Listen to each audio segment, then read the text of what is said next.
पिछले कुछ वर्षों से साउथ एशियन देशों ने मजबूत विकास की अवधि को बनाए रखा है, जिसने गरीबी में रहने वाले कई लोगों को ऊपर उठाया है और हेल्थ और एजुकेशन के सेक्टर में भी नोटेबल प्रगति की है।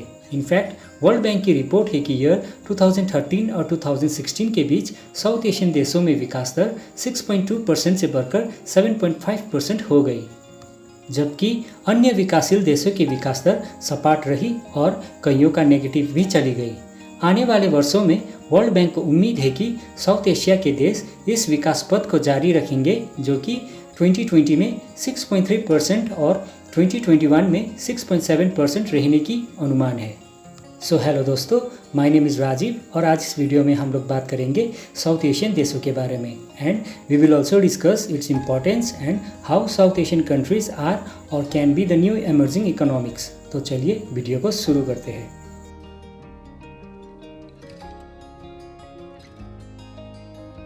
साउथ एशियन देशों में भारत, पाकिस्तान, बांग्लादेश, अफगानिस्तान और श्रीलंका सहित छोटे राष्ट्र जैसे नेपाल, भूटान और मालदीव शामिल हैं।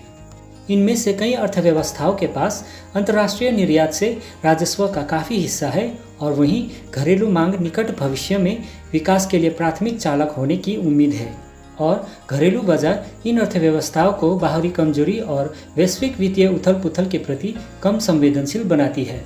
इनमें से लगभग सभी देश वस्तुओं का नेट इंपोर्टर्स है। बांग्लादेश जैसे राष्ट्र कपड़ा उत्पादकों के प्रमुख निर्यातक के रूप में उभरा है और कॉटन की कम कीमतों से लाभान्वित हुआ है, जबकि भारत जैसे कई देशों ने भविष्य के उपयोग के लिए तेल की विशाल सूची को भंडारित करने के लिए तेल की हाल की कम लागत का कुशलतापूर्वक उपयोग किया है, क्योंकि बढ़ती ऊर्जा की कीमतें लॉन्ग टर्म में नकारात्मक जोखिम पेश करती है। और साथ ही में अधिकांश दक्षिण एशियाई देश तैयार माल का बड़ा आयातक भी नहीं है। कई एक्सपोर्ट के लिए तैयार माल को बनाने के लिए कच्चे माल के आयात में शामिल है। ये व्यापार संरक्षणवाद के संभावित प्रभावों को कम करता है, फिर भी सस्ते आयात ने कम लागत पर तैयार उत्पादकों के निर्माण में मदद दी है, जिससे अंतर्राष्ट्रीय निर्यात के लिए कॉम्पिटिटिव एडवांटेज मिली है। सस्ती वस्तुओं ने इन अर्थव्यवस्थाओं को इन्फ्लेशन में गिरावट के साथ मदद की है और सरकारों को बुनियादी ढांचे के विकास पर ध्यान केंद्रित करने और अत्यधिक आवश्यक आर्थिक सुधारों के साथ आगे बढ़ने में सक्षम बनाया है। इस क्षेत्र में आमतौर पर स्थिर सरकारें हैं, जिन्होंने अंतर्राष्ट्रीय निवेश को सुविधाजनक बनाने के लिए सहायक नीतियाँ पेश की है और इन्वेस्टर सेंटिमेंट्स को बेहतर बनाने में भी मदद की है। कैपिटल फ्लो में वृद्धि के साथ अधिकांश दक्षिण एशियाई देशों का करंट अकाउंट घाटा कम हो गया है। हालांकि अमेरिकी डॉलर के मुकाबले मुद्राओं में गिरावट आई है, लेकिन निर्यात से अधिक राजस्व उत्पन्न करने के लिए गिरावट ने लाभकारी रूप से काम किया और उसी ने उच्च विदेशी मुद्रा भंडार के निर्माण में सहायता की। As South Asia received high inflow of remittances. South Asian अर्थव्यवस्थाओं ने हाल के वर्ष में स्ट्रॉन्ग जीडीपी की ग्रोथ दिखाई। हालांकि 2020 में विकास दर उम्मीद से कम रहा।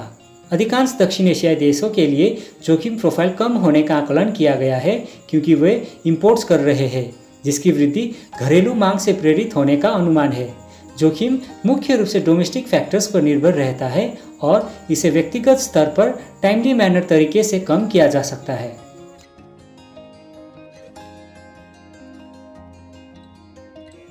अफगानिस्तान में सभी दक्षिण एशियाई देशों में से सबसे कम विकास दर 3% का रहा है और ये मोटे तौर पर हाल ही के यूएस तालिबान शांति वार्ता के बाद सुरक्षा जोखिमों और राजनीतिक तनाव के दबाव के कारण हुआ है। हालांकि इसका कृषि क्षेत्र लगातार बढ़ रहा है, जिससे अर्थशास्त्रियों को अगले कुछ वर्षों में अफगानिस्तान के सकल घरेलू उत्पाद में विकास के अनुमानों का समर्थन करने के लिए प्रेरित किया है।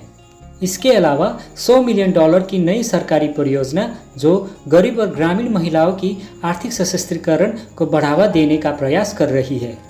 और हाल के वर्षों में बांग्लादेश टेक्सटाइल प्रोडक्ट्स के लीडिंग मैन्युफैक्चरर के रूप में उभरा है and has become a front runner in south Asia. वास्तव में 2019 में भारत की 5.3% की तुलना में बांग्लादेश की विकास दर 8% की थी और जैसे ही व्यापार घाटा कम हुआ, 2019 में रेमिटेंस में 9.6% की जोरदार वृद्धि के साथ रिकॉर्ड $16.4 बिलियन तक पहुंच गई और अनुमान है कि डोमेस्टिक डिमांड में वृद्धि, पब्लिक सेक्टर के वेतन में वृद्धि और कंस्ट्रक्शन एक्टिविटीज़ में वृद्धि से निकट भविष्य में इसकी अर्थव्यवस्था को और मजबूती मिलेगी। और वहीं विदेशी निवेश बढ़ाकर भूटान ने अपनी इंडस्ट्रीज और राजस्व को बढ़ावा देने के लिए 3 इम्पोर्टेंट हाइड्रो पावर प्रोजेक्ट्स का निर्माण शुरू किया है। और एक नई सरकार के तहत Bhutan has been slowly transitioning to a new 12th fifth year plan जो 2018 में शुरू हुई और 2023 तक चलेगी। प्रीवियसली अनटैप्ड भूटान अपने पर्यटक क्षेत्र का भी निर्माण कर रहा है, जिससे राजस्व में लगातार $87.7 मिलियन की वृद्धि देखी गई है और सरकारी कार्यक्रम कॉटेज एंड स्मॉल इंडस्ट्रीज को भी कंटिन्यूसली सपोर्ट कर रही है। भारत दक्षिण एशिया के अग्रणी ने अपने मैन्युफैक्चर्ड प्रोडक्ट बेस में सफलतापूर्वक डाइवर्सिफिकेशन लाया है और साथ ही में अपनी उत्पादक क्षमताओं को भी बढ़ाया है।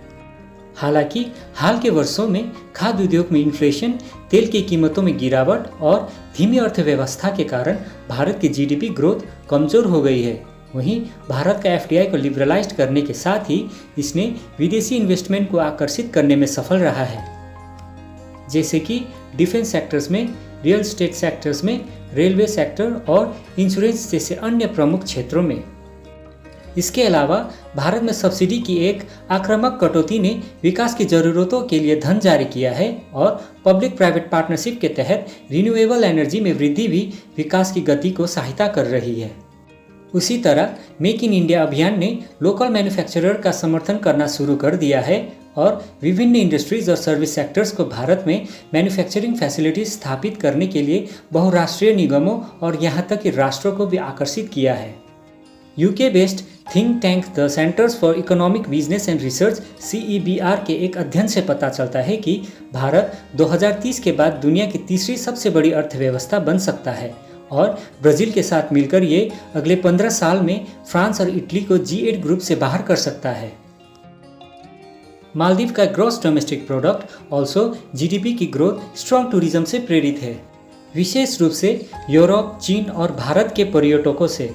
इनफैक्ट यूरोपियन गेस्ट का आगमन लगभग आधा था और 2019 में इसने 16.5% की ग्रोथ दिखाई। हालांकि पब्लिक इंफ्रास्ट्रक्चर प्रोजेक्ट पर धीमी प्रगति और ग्रॉस फॉरेन रिजर्व्स में गिरावट के बावजूद Maldives is continuing to forecast strong economic growth जब तक कि राजनीतिक समस्याएं don't get into their veg.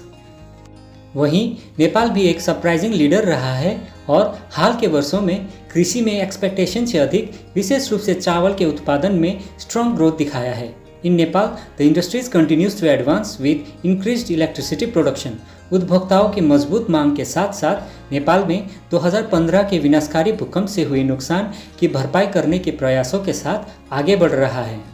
विश्व बैंक ये भी रिपोर्ट करता है कि $100 मिलियन के 2 प्रोजेक्ट से नेपाल अपनी बिजली के क्षेत्र को बढ़ावा दे रहा है, जबकि IDA-18, IFC और मीगा प्राइवेट सेक्टर विंडो एक हाइड्रो पावर प्लांट के लिए $103 मिलियन प्रदान करेगी, जो प्राइवेट सेक्टर के निवेश को प्रोत्साहित करेगी। और वहीं 2019 में सबसे कम ग्रोथ रेट हासिल करने के बाद भी पाकिस्तान को चीन से बढ़ती हुई निवेश से बेनिफिट मिल रहा है और अंतर्राष्ट्रीय बाजारों में ईरान की वापसी से आपसी व्यापार को बढ़ावा मिलने की उम्मीद भी है।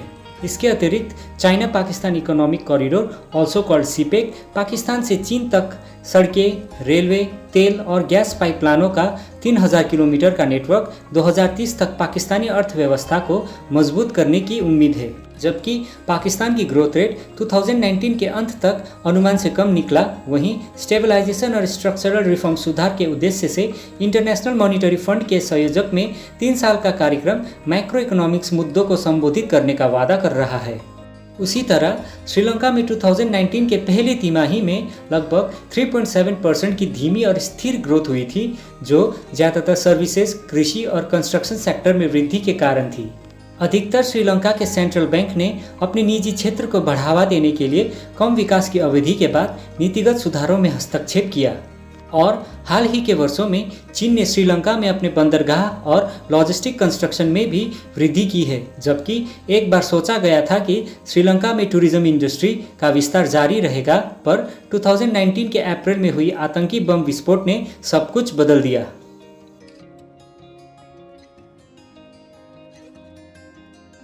इस क्षेत्र के बड़े राष्ट्र भारत और पाकिस्तान हाल के दिनों में पूर्वी एशियाई और उप सहारा अफ्रीकी देशों के साथ अपने व्यापार हिस्सेदारी को बढ़ाने में सफल रहे हैं और अन्य विकासशील देशों के साथ बहुत सारी संभावनाएं अभी भी अनटैप्ड है। इनफैक्ट संपूर्ण साउथ एशिया इकोनॉमिक इंटीग्रेशन की कमी के कारण ही शेष विश्व के लिए बंद रहा है और विश्व बैंक की रिपोर्ट है कि औसतन भारत, पाकिस्तान, श्रीलंका और बांग्लादेश का एक दूसरे को निर्यात कुल निर्यात के 2% से भी कम है। If the existing trade barriers are eliminated, facilitating regulated trade flow, the untapped potential can do wonders for this region. The bottom line is that केवल 7% से कम की प्रोजेक्टेड विकास दर के साथ दक्षिण एशियाई क्षेत्र के पास वैश्विक अर्थव्यवस्था में अगला उज्जवल स्थान बनने के लिए आवश्यक सब कुछ है। हालांकि political uncertainty, bureaucratic red tape और सिक्योरिटी कंसर्न के कारण चुनौतियां बनी रहती है, लेकिन अगर राष्ट्र अपने ऐतिहासिक और जियोपॉलिटिक्स मतभेदों को छोड़ दे और एक इंटीग्रेटेड इकोनॉमिक पावर हाउस के रूप में उभरने के लिए एक सामूहिक मोर्चा पेश करे तो क्षमता कई गुना बढ़ सकती है। And with that said, I am taking your leave. Hope you had learn something today. My name is Rajiv. Thank you for watching and God bless you all.